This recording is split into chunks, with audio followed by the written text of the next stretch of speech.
Buenas tardes, esto es Piensa Prensa y estamos hoy presentando un libro que va a generar más de alguna situación llamativa, vamos a decir. El autor Javier Rebolledo, un autor que hemos tenido en Piensa Prensa, que nos ha hablado de situaciones históricas complejas, de familias de gran poder en Chile, de violaciones de derechos humanos, y hoy día nos traes Falsas Denuncias. Falsas Denuncias, un libro que en lo personal como feminista debo decir que me pareció complejo presentar, pero que como Piensa Prensa, como espacio serio de periodismo, creemos que es importante porque pone un punto de vista distinto a situaciones que, de hecho, a muchas personas que estamos en esta lucha por la igualdad de derechos, creemos que hace mucho daño. Javier, buenas tardes, cuéntanos de qué se trata este libro. Muchas gracias por la invitación. Estoy de acuerdo en que es un libro complejo, que es un libro polémico. Ya he tenido algunos temas, digamos, con medios de comunicación, no voy a decir cuáles, pero que habiéndome querido entrevistar, después, digamos, decidieron bajarse de la entrevista al ver la complejidad del tema, básicamente. Así que lo que tú dices no es algo que va a suceder, sino que ya está sucediendo. Y algo de odio también, pero no demasiado. Yo creo que no hay que enfocarlo desde el punto de vista de las mujeres y de los hombres simplemente, a pesar que también es ineludible que está el tema de género ahí metido, digamos, en el libro, y que hay una razón causal, si tú quieres.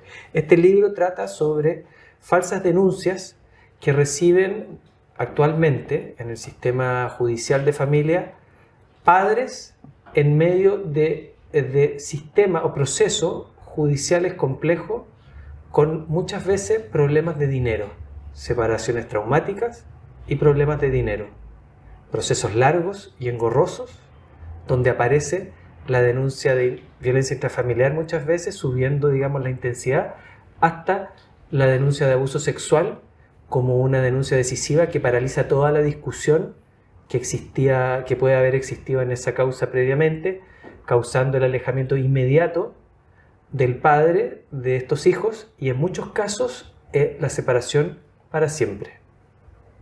Javier, bueno, lo comentamos antes de esta entrevista.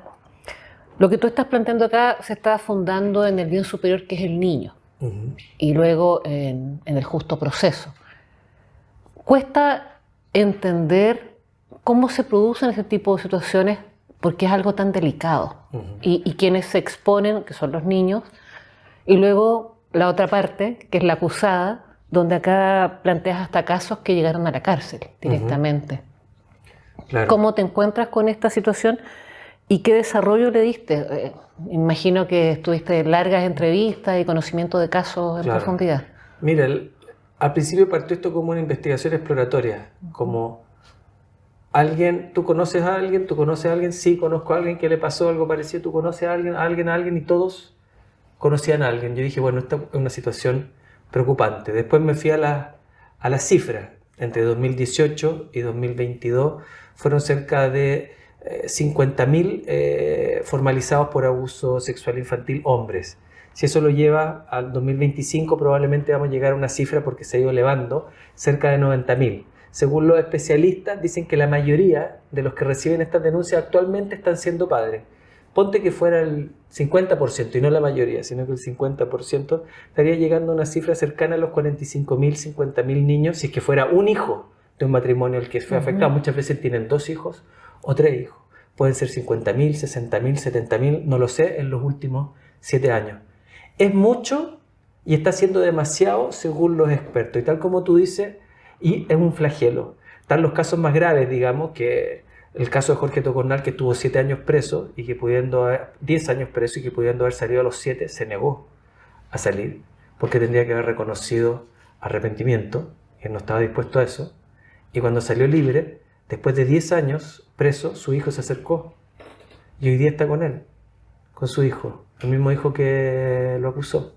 Está el caso de Rodrigo Saavedra Conos, una persona con muy poco dinero, con muy pocas oportunidades, que tú te das cuenta ahí también cómo funciona el sistema, y que estuvo 3 años y medio preso por una acusación de este tipo. Además se cuentan muchos otros casos, digamos, conocidos y desconocidos, dentro del libro, de un universo de investigación que cubrió 30 o más casos.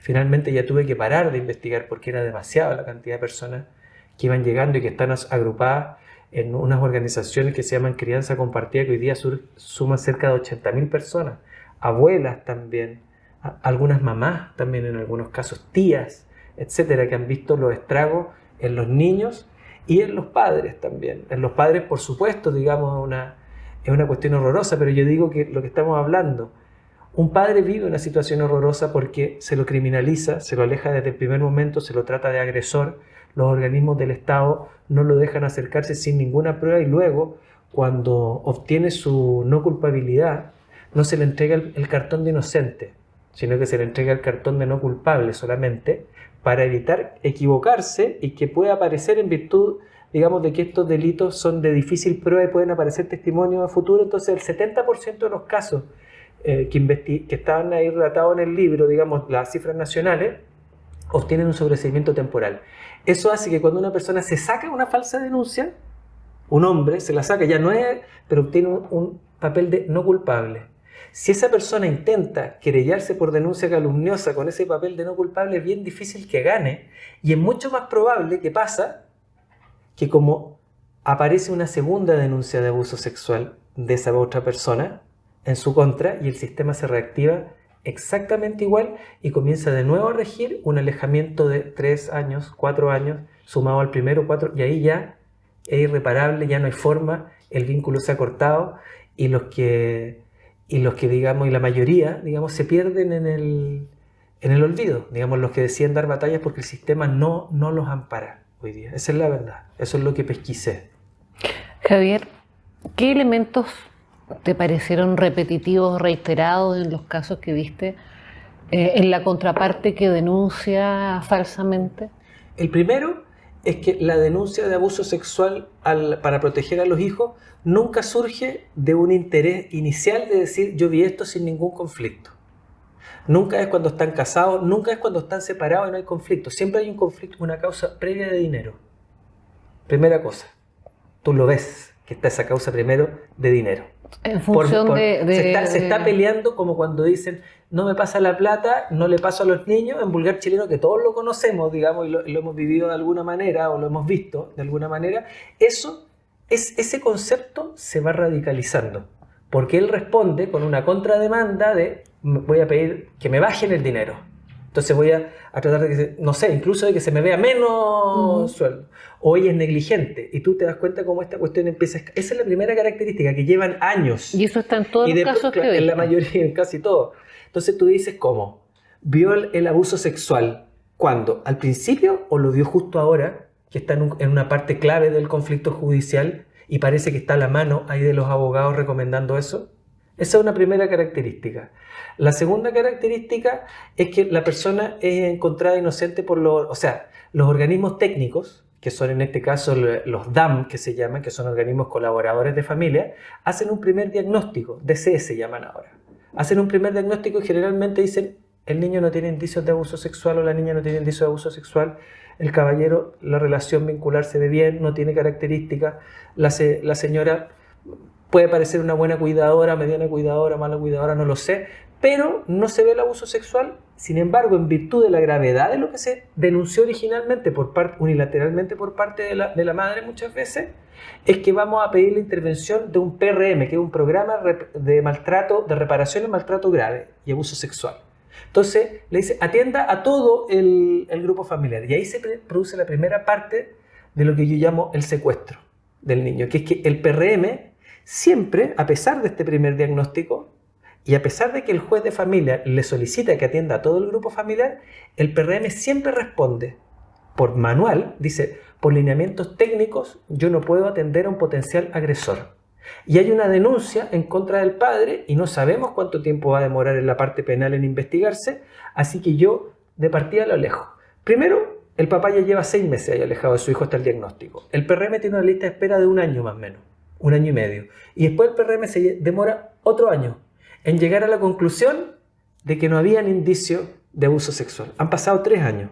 Y en la parte penal, el padre obtiene solamente el sobreseimiento temporal, lo que hace que después pueda venir una segunda denuncia porque aparecieron nuevas revelaciones, aparecieron nuevos elementos. Es decir, si el hombre sigue con la conflictiva, sigue demandando, por ejemplo, el cuidado personal o se querella por denuncia calumniosa, es mucho más factible que le caiga esto. Hay muchos casos, por eso hay muchos casos con segunda y tercera denuncia. Y lo grave es que el sistema, los jueces, curadores, consejeros y organismos saben esto porque ya vieron la primera causa y que no había abuso sexual. Y estuvieron 3 años o 2 años investigando esa causa. Ante una segunda denuncia, una segunda revelación, el sistema se resetea y parte exactamente igual desde cero. ¡Pum! Y lo aleja de nuevo. 3 años. Y ahí ya llegáis, como te digo, al sistema. Esa es una segunda característica, digamos, fundamental. Eso es como a grandes rasgos, digamos, que, como te digo, que los organismos determinan que no existe el abuso. Y otra característica es que se rompe el vínculo irremediablemente. O sea, lo que yo vi fue puros vínculos rotos. Y la característica fundamental es que esos niños tienen que hacer lo que se llama un primer duelo, porque tienen que asumir que el papá no los quiere, cuando no les cuentan todo, digamos, o no los inoculan, que ahí hay un sufrimiento horroroso de esos niños que son inoculados con relatos, que tienen que, digamos, ponerse del lado de uno de sus padres e inventar algo, que hay casos, hay bastantes casos. En otros casos es el relato solamente del progenitor. Sin embargo, igual se identifican y dicen ya finalmente que no quieren ver a ese padre después de varios... Cuando crecen esos niños se dan cuenta que fueron instrumentalizados. Y tal como tuvieron que matar a su padre y vivir en vida lo que es el duelo de matar a una persona que te ama, cuando son grandes y llegan adultos, se dan cuenta de que fueron utilizados y tienen que hacer un segundo duelo. Y tienen que matar a su madre en vida. Esos niños quedan huérfanos de padre y de madre, con padre y madre viva, y con un daño irreparable de que ya no vivieron, porque eso no se los va a devolver nadie. Lo que me explicaron los expertos es que relaciones tóxicas son las características, relaciones laborales complejas, suicidios, ideaciones suicidas, también de muy lenta y difícil rehabilitación si es que llega a existir. En palabras de un perito que me dijo, el hijo de un narcotraficante tiene más identidad, una identidad más clara que uno de estos niños que le sucede esto. Complejo. Vamos a seguir en una segunda parte, vamos a dar una pausa. Muchas gracias, Javier.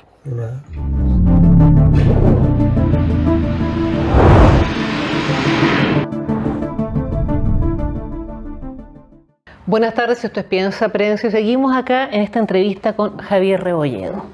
Javier, tú nos acabas de dar un montón de elementos que yo creo que son muy atendibles, un poco lo que planteamos. Esto no puede ser visto como un atentado en contra de los derechos de los niños, de las mujeres, ni de las personas, en realidad busca lo contrario.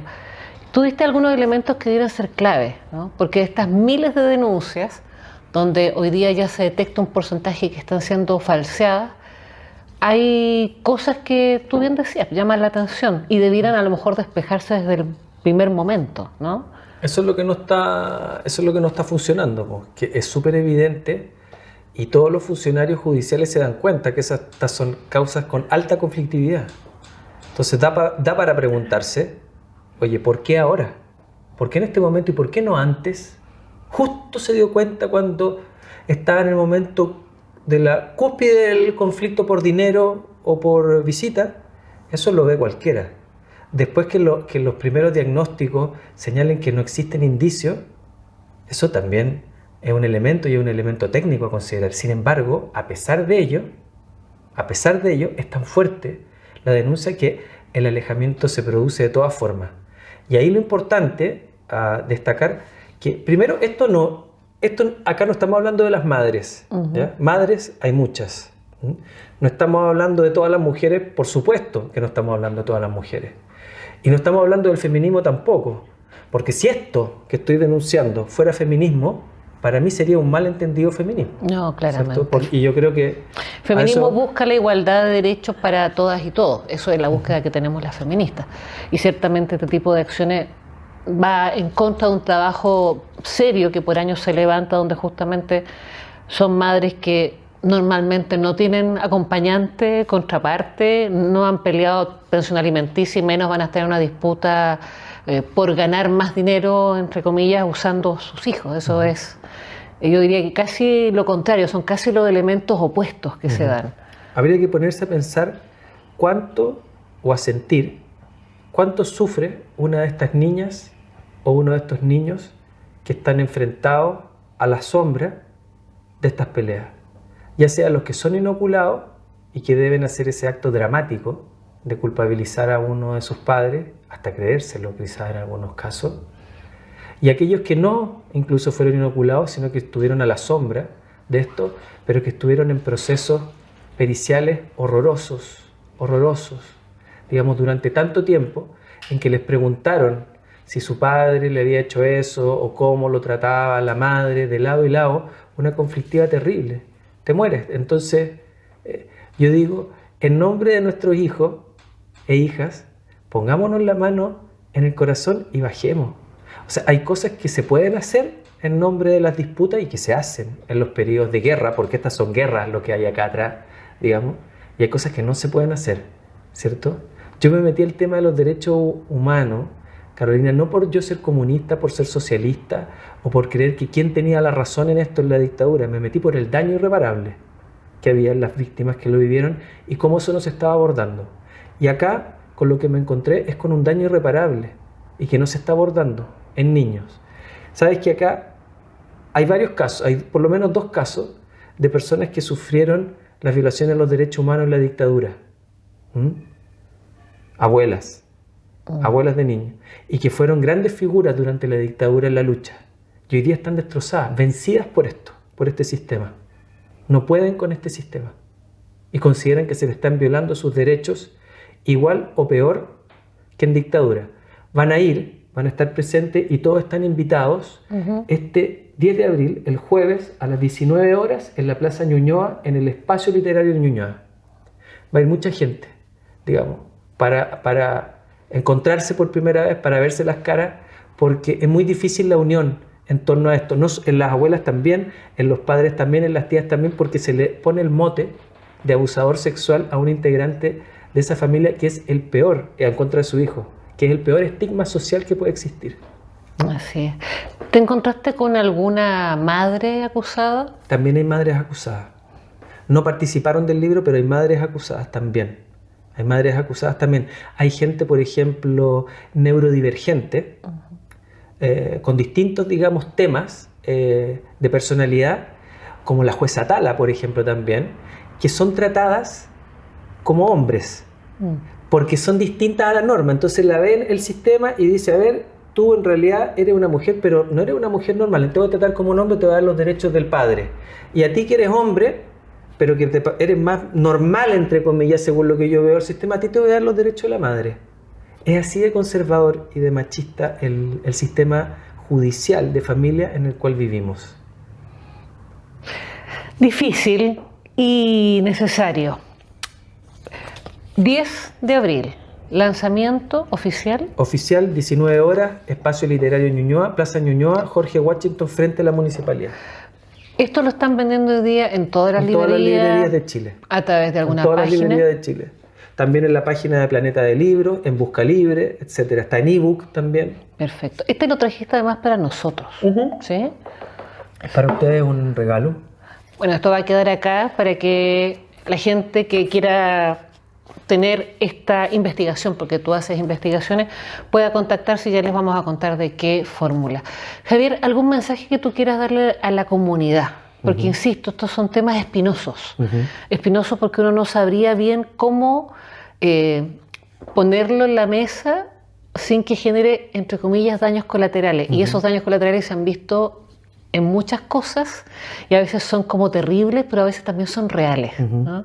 Claro, mira, lo que yo te puedo decir es que acá el mensaje no es quitarle el valor a las denuncias reales. Según la UNICEF, estadísticamente, ni padres ni madres figuran significativamente como abusadores sexuales de su hijo, lo cual no significa, por supuesto, que no existan casos, pero significativamente, estadísticamente, no lo son en comparación a esta explosión de casos en tribunales de familia que estoy denunciando acá. Lo que yo diría es que en función de eso nos pongamos en el lugar de nuestras niñas y niños. En el libro cierro explicando eso, que en el fondo lo que yo vi en este trabajo investigativo es que los corazones y el alma finalmente de esas niñas y niños que estuvieron y que han estado y que hoy día son adultos, muchos de ellos enfrentados a estos tipos de cosas, sufrieron de una manera horrorosa porque su amor e incondicionalidad por nosotros los padres y por ponerse de lado de nosotros es solo comparable con su fragilidad y su orfandad. Y no tenemos que pasar a llevar eso, tenemos que tener respeto porque son niños. Así es muy potente. Una última pregunta.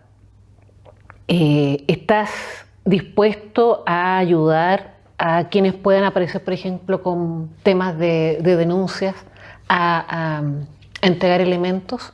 Pues yo creo que aquí hay muchos elementos que son necesarios en la sociedad civil. Sí, de hecho, o sea, con algunas entrevistas que he dado, ha surgido una cantidad de personas que no doy abasto, sinceramente, pero estoy haciendo, les digo, yo hago lo posible en el tiempo que tengo, digamos, para, si es que son temas periodísticos, entrevistarlos, digamos, quizás darle un espacio en una segunda entrega, en un segundo libro, digamos, que trate de un tema similar o parecido, o que indague en lo mismo. Y siempre estoy dispuesto, digamos, yo no soy activista, no soy asistente social, soy periodista. Si hay una historia que es reporteable, digamos, y esa historia, digamos, de una persona, yo evidentemente la voy a tomar. Y si tengo la posibilidad de decirle, ¿sabes qué? Mira, acá está el grupo de crianza compartida, que son un grupo que tiene, no sé, entre muchos miles de personas que están en la misma situación, evidentemente lo voy a encauzar en la medida que pueda. Sí, pues. Es una cuestión humana eso. Una duda, ¿hay grupos de abogados que estén apoyando el desarrollo de estas falsas denuncias? Hay grupos de abogados, estudios de abogados que se dedican a esto. ¿Y ya los tienes identificados? Los tengo identificados. Me imagino que no podemos decirlo acá porque te arriesgaría una demanda. Claro, pero poco también me importa en todo caso, las demandas no se me mueve un pelo, la verdad, pero las cosas hay que hacerlas bien, digamos.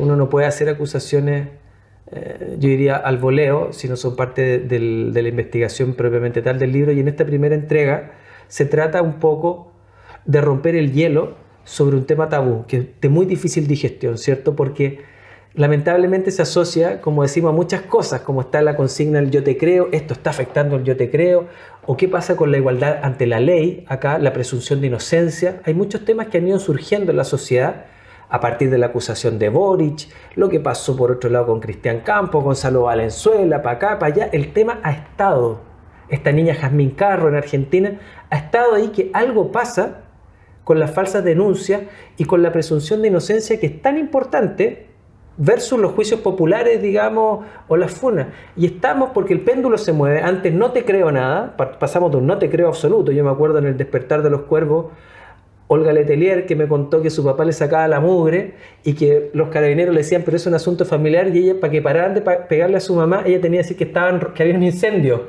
¿cachai? Porque era un tema de familia. Entonces ahí tenía el no te creo absoluto, a quizás el yo te creo absoluto. Quizás tenemos que llegar a un intermedio, yo te escucho, ¿cierto? Y que sean los tribunales de justicia los que hagan justicia, y no digamos que es la justicia patriarcal y empecemos, digamos, a enlodar todo, porque es lo único que tenemos. O sea, destruir todas las instituciones yo creo que es complicado.